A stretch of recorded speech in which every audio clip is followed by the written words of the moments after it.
the sphere's surface. Note that this does not and has never happened on the surface of the moon during an eclipse. Which brings us to our next factor, the shadow diffusion factor. Note, the shadow is more crisp on the edge of the bowl than it is in the lowest portion of the bowl, and sharpens as it rises back up to the edge or the source of the shadow.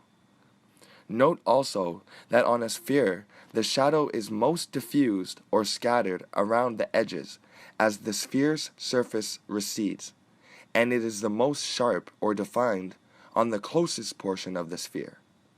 This is because the closer the source of the shadow is to the surface, the more defined its edges. The further the source of the shadow is from the surface, the larger and more faded or diffused it becomes.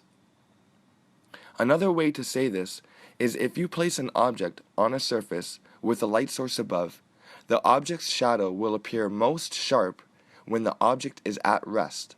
But lift the object closer to its light source, and you will see the shadow lose its crisp edges, and dull or fade away, sometimes to the point where little to no shadow remains. This is the shadow diffusion factor, and in conjunction with the first factor, the conformation to the surface factor, the shadow not only rises and falls, stretches and skews with the surface, but also sharpens and dulls. These two factors are almost all we need to find the true topography